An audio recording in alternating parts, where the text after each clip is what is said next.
नमस्कार, मी कल्याणी. स्वागत आहे तुम्हा सर्वांचं आपल्या नवीन व्लॉगमध्ये. आणि तुम्हाला माहीतच असेल की सध्या गुरुचरित्र पारायण सप्ताह चालू आहे. माझी बऱ्याच दिवसापासूनची इच्छा होती की या सप्ताह काळात आपण देखील पारायण करायचं. पण मी ठरवलेलं की 4 दिवसापूर्वीच आपण लवकर उठून पारायणाला सुरुवात करायची.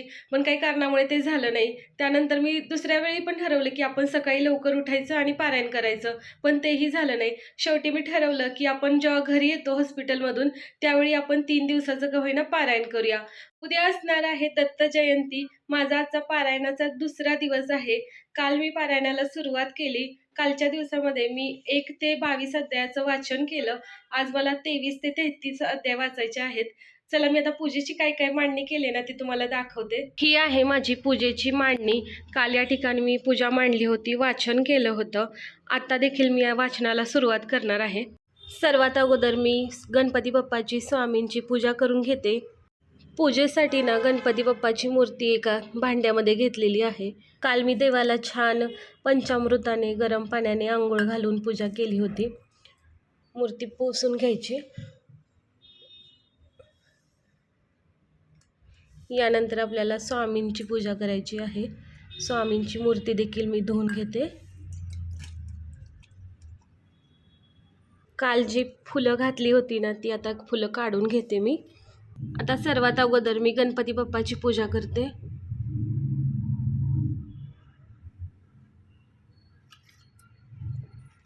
जय श्री गणेश. यानंतर आता आपल्याला स्वामींची पूजा करायची आहे.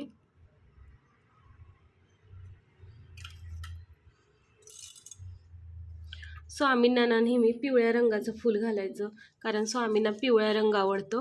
ही कालची फळं आहेत मी देवाला ठेवलेली. आज आपण देवाला दुसरी फळं ठेवायची आहेत. देवासमोर अगदी फळं न ठेवता एका साईडला ठेवणं जास्त योग्य वाटतं. देवाला जो आपण दिवा लावलेला असतो ना त्याची देखील आपल्याला पूजा करायची असते. त्याला देखील हळदी कुंकू लावायचं, अक्षदा व्हायच्या, फूल व्हायचं, त्या दिव्याची देखील प्रार्थना करायची. आता आपल्याला ना आपल्या ग्रंथाचं पूजन करायचं आहे. माझ्याकडे हा गुरुचरित्र कथासार नावाचा ग्रंथ आहे. जय गुरुदेव दत्त, जय गुरुदेव दत्त. गुरुदेव दत्तांना देखील पिवळ्या रंगाचं फूल व्हायचं. या ठिकाणी आता आपली पूजा झालेली आहे. आता आपण ग्रंथाचं वाचन सुरू करूया. बऱ्याच लोकांचं असं मत आहे की संध्याकाळी गुरुचरित्राचं पारायण करू नये.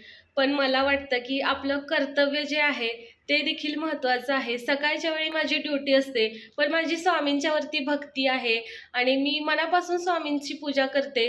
तर मी ती कोणत्याही वेळेस केले तरी चालेल असं माझं मत आहे.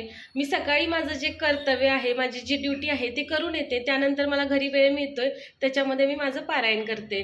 अध्याय 25. ब्राह्मणांचा जयपत्राचा हट्ट. श्री गणेशांना सिद्ध म्हणाला, नामधार का श्री गुरूंच्या लीलांचा विस्तार इतका मोठा आहे की त्या सर्व सांगता येणार नाही. तथापि ज्या ज्ञात आहेत त्या तुला सांगत आहे. आता पुढे काय घडले ते ऐक.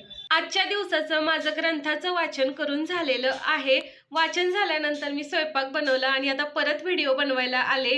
यावेळी ना मी 3 दिवसाचंच पारायण करते. तर मी ठरवलं की आपण 3 दिवस साडी घालायची आणि त्यानंतरच ग्रंथाचं वाचन करायचं. तर काल माझा ग्रंथ वाचनाचा पहिला दिवस होता. त्यावेळी मी पिवळ्या रंगाची साडी घातलेली.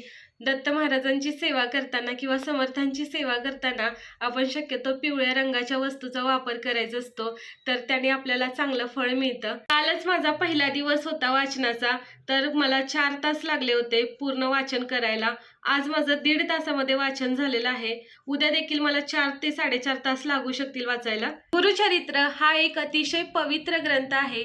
जो या ग्रंथाचं मनपूर्वक वाचन करतो त्याला इच्छित फलप्राप्ती होते. परंतु जी आपण भक्ती करतो ती ही मनातून असली पाहिजे, आपल्या हृदयाच्या अंतःकरणातून असली पाहिजे. आपली भक्ती स्वामींपर्यंत, दत्त महाराजापर्यंत पोहोचली पाहिजे. त्याचवेळी आपल्याला आपलं जे इच्छित फल आहे ते मिळतं. गुरुचरित्र या ग्रंथाचं पारायण कोणी करावं, कोणी करू नये, कोणते नियम पाळावेत याबद्दल बऱ्याच गोष्टी आजकाल सोशल मीडियामुळे आपल्या समोर येत आहेत. मागची 10 वर्ष झालं मी गुरुचरित्र ग्रंथाचं पारायण करते. मला जेव्हा शक्य होईल त्यावेळी मी या ग्रंथाचं पारायण केलेलं आहे. बरेच जण मला विचारतात की तू जी इच्छा मनात धरली होती ती तुला मिळाली का, किंवा तुला याचं काही फळ मिळालं का. तर माझी अशी श्रद्धा आहे की प्रत्येक वेळी आपण देवाला काहीतरी मागून कोड्यात टाकायचं नाही. कधीतरी आपलं मनशांतीसाठी सुद्धा वाचन करायचं आणि इच्छा देखील अशाच धरायच्या की ज्या पूर्ण होऊ शकतात. अनपेक्षित अशा कुठल्याही गोष्टी मागायच्या नाहीत, ज्याच्यामुळे की देवाला पण कोडं पडेल की हा भक्त खरंचच आपली श्रद्धा आहे, आपली भक्ती आहे म्हणून करतोय, की आपल्याला कोड्यात टाकण्यासाठी काही गोष्टी करतोय. आपला संसार सुखाचा व्हावा, मुलाबाळांना सुख, समृद्धी, ऐश्वर्य, आरोग्य या गोष्टी प्राप्त व्हाव्यात. आपल्याला देखील आपल्या नोकरीमध्ये यश, समृद्धी, प्रगती या सर्व गोष्टी मिळाव्यात, अशीच प्रत्येक व्यक्तीची इच्छा असते. आणि या इच्छा धरूनच प्रत्येक व्यक्ती आपल्या देवाकडे काहीतरी प्रार्थना करत असतो. काही जण मनाला शांती मिळावी, आपल्याला मृत्यूनंतर मोक्ष मिळावा, या गोष्टीसाठी सुद्धा देवाकडे प्रार्थना करत असतो, देवाची पूजा करत असतो. प्रत्येकाला त्या त्याच्या भक्तीनुसार त्याचं फळ मिळत असतं. तर देवाकडे जास्त कुठलीही अपेक्षा करायची नाही. जे आपल्या नशिबात असतं ते मिळत राहतं आणि आपल्या मनातून, अंतःकरणातून देवाची भक्ती करत राहायचं. तर गुरुचरित्र पारायणाबद्दल मला माहीत असलेले नियम मी आज तुम्हाला सांगणार आहे. गुरुचरित्र पारायणासाठी सकाळी ब्रह्ममुहूर्तावर उठावं आणि उठून आपली सर्व कामं आवरावीत. त्यानंतर अंघोळ करून देवाची पूजा करावी आणि गुरुचरित्र पारायणाला सुरुवात करावी. पारायणासाठी आपण जी जागा वापरणार आहे ती जागा अगोदर झाडून घ्यावी, स्वच्छ पुसून घ्यावी, त्यावरती एक बसकर टाकावं आणि त्या ठिकाणी आपण पारायणाला सुरुवात करायची आहे. पारायण करण्यापूर्वी आपल्याला दत्त महाराजांची पूजा करायची आहे. त्यासाठी दत्त महाराजांची एखादी प्रतिमा किंवा त्यांची मूर्ती असेल, स्वामी समर्थांचा फोटो किंवा त्यांची मूर्ती असेल, ती चौरंगावर मांडायची. त्याला हळद, कुंकू, अक्षदा, फुलं वाहून त्याची पूजा करायची. त्यानंतर आपला जो ग्रंथ आहे त्या ग्रंथाची देखील हळद, कुंकू, अक्षदा वाहून पूजा करायची. फुलं ठेवायचं आणि नैवेद्य दाखवायचा.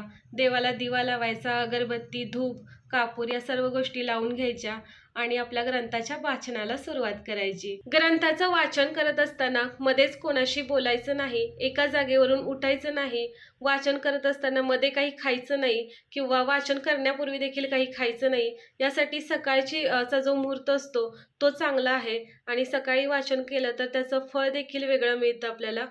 गुरुचरित्र पारायण काळामध्ये ब्रह्मचर्य पाळणं खूप महत्त्वाचं आहे. या काळामध्ये पलंगावरती झोपायचं नाही, गादीवरती झोपायचं नाही, चटईवरती किंवा घोंगडी टाकून त्याच्यावरती झोपायचं. पारायण काळामध्ये आपलं मन आणि चित्त हे शुद्ध ठेवायचं. मनामध्ये चांगले विचार आणायचे, कोणत्याही बाबतीत वाईट विचार करायचा नाही. पारायण काळामध्ये कोणाशीही भांडण करू नये, आपल्या तोंडातून कोणतेही वाईट शब्द बोलू नयेत, त्यानंतर कोणाचंही मन दुखावू नये. शक्य असेल ती दुसऱ्यांना मदत करावी. गुरुचरित्र या ग्रंथाचं पारायण आपण 7 दिवस, 3 दिवस किंवा 1 दिवस करू शकतो. 7 दिवस आपल्याला जर पारायण करायचं असेल तर त्यामध्ये अध्याय ठरलेले असतात, त्याप्रमाणे आपल्याला त्याचं वाचन करायचं असतं. 3 दिवसाच्या पारायणाचं देखील तसंच आहे. आपल्या घरी किंवा एखाद्या मंदिरामध्ये किंवा स्वामी समर्थ केंद्रामध्ये जाऊन आपण या ग्रंथाचं पारायण करू शकतो. गाणगापूरमध्ये देखील गुरुचरित्राचं पारायण करण्यासाठी एक वेगळी जागा आहे. बरेच भक्त त्या ठिकाणी पारायण करतात आणि त्या ठिकाणी पारायण करण्याचं ना एक वेगळंच पुण्य आहे. स्वामींच्या कार्याचा प्रसार हा एकमेकांच्या मुखातून होत असतो. त्यामुळेच मी देखील आज हा व्हिडिओ बनवते. आतापर्यंत कधीही मी कुठल्या देवाची भक्ती करा, उपासना करा, प्रार्थना करा असा व्हिडिओ बनवला नव्हता. परंतु माझी अशी इच्छा आहे की प्रत्येकाने स्वामींची भक्ती करावी. स्वामींच्यापासून मिळणारा जो आपल्याला विश्वास आहे, जो काही प्रसाद आहे त्याने प्रत्येकाचा फायदा व्हावा. तर त्यामुळे मला असं वाटतं की प्रत्येकाने स्वामींची भक्ती एकदा ना एकदा तरी करून बघावी. तो आयुष्यभर स्वामींचा भक्त बनून राहील. त्यामुळे मी हा व्हिडिओ बनवते. गुरुचरित्र सप्ताह पारायण काळामध्ये जर तुम्ही गुरुचरित्राचं पारायण केले ना तर त्याचं देखील वेगळंच पुण्य मिळतं आणि आपल्या आयुष्यात आपल्याला कोणत्या ना कोणत्या तरी मार्गे देवाची भक्ती करायची आहे आणि पुण्य मिळवायचं आहे. म्हणूनच आपण देवाची भक्ती करत असतो. जर तुम्ही आतापर्यंत गुरुचरित्राचं पारायण केलं नसेल, तुमच्या मनात ही पारायण करण्याची इच्छा असेल ना तर ती तुमच्याकडून लवकरच पूर्ण होऊ शकते. आणि तुम्ही फक्त मनात आणा, मनापासून तुमची इच्छा झाली पाहिजे, तुम्ही नक्कीच पारायण कराल. गुरुचरित्र पारायणाला सुरुवात शक्यतो शुक्रवारी करावी, म्हणजे आपली समाप्ती गुरुवारी येते. समाप्तीच्या वेळी आपल्याला त्याचं उद्यापन देखील करायचं असतं. उद्यापनासाठी घेवड्याची भाजी ही मुख्य असते आणि त्यासोबत एखादा गोड पदार्थ करायचा, एखाद्या ब्राह्मणाला जेवण द्यायचं, आपल्या इच्छेप्रमाणे दान धर्म करायचा। जर तुम्हाला या सप्ताह काळात पारायण करणं शक्य झालं नसेल तर तुम्ही इथून पुढे कधीही पारायण करू शकता। तर आजच्या व्हिडिओमध्ये मला ना गुरुचरित्र पारायणाबद्दल, स्वामींच्या बद्दल बोलायचं होतं, त्यामुळे मी हा व्हिडिओ बनवला। हा व्हिडिओ तुम्हाला कसा वाटला हे कमेंट बॉक्समध्ये नक्की सांगा। जर तुम्ही आपल्या चॅनलवर नवीन असाल तर चॅनलला सबस्क्राईब करा, व्हिडिओला लाईक करा, आपले व्हिडिओ जास्तीत जास्त शेअर करा। बाय बाय, गुड नाईट सर्वांना।